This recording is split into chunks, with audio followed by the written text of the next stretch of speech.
मान्छे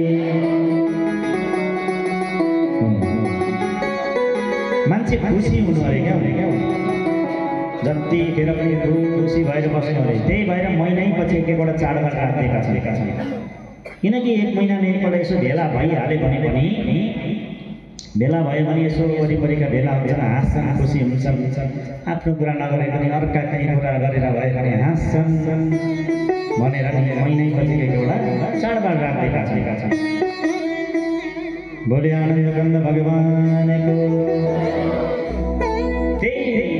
हामी कोही कोही बेला त्यस्तो रमाइलो पनि गर्छौँ जब दिवाली आउँछ होइन। बोले भक्तवत्सल भगवानको।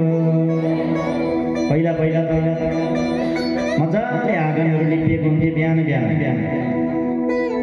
चटक्क बनाएर हरियो गोबरले लिपेको हुन्थ्यो।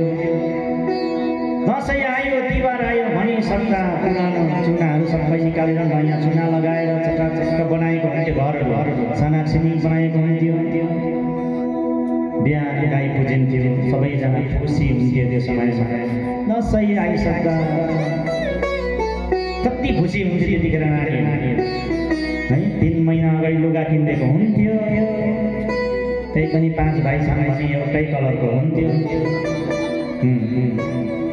दिदी बहिनी छन् भने त्यस्तै हुन्थ्यो। सबैको एउटै रिसाउँछन् भनेर उसलाई नराम्रो ल्याइदियो उसलाई राम्रो ल्याइदियो भन्ने हुन्छ कि भनेर कति बुद्धि हेर्नुहोस् त हाम्रो आमा बाबा।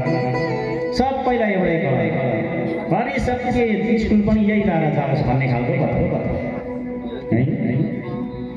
अनि ल्याएर लुगा 3 महिना अगाडि नै किनिदिएका हुन्थ्यो। आउँछ नै पल्लो गाउँबाट लुगा भयो दसैँको किनिदे,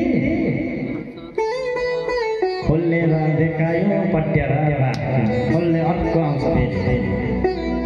मेरो पनि ल्याइदिएको छ भरे आउँछ हेर्नु चाहिँ जानै पर्ने। कस्तो आनन्द थियो त्यो समय। हे देखाएकोले मैला हुन्थ्यो त्यो लुगा। दसैँ आयो बल्ल बल्ल मामा घर जानुपर्ने, त्यो लुगा लाएर जानुपर्ने। मामा घर पुगिसक्दा धोएर सुकाउनु पर्ने, भोलि फुपूकोमा जानुपर्ने लुगा त्यही हो। पर्सि बडाकोमा जाने लुगा त्यही हो। आनन्द थियो क्या त्यो समय।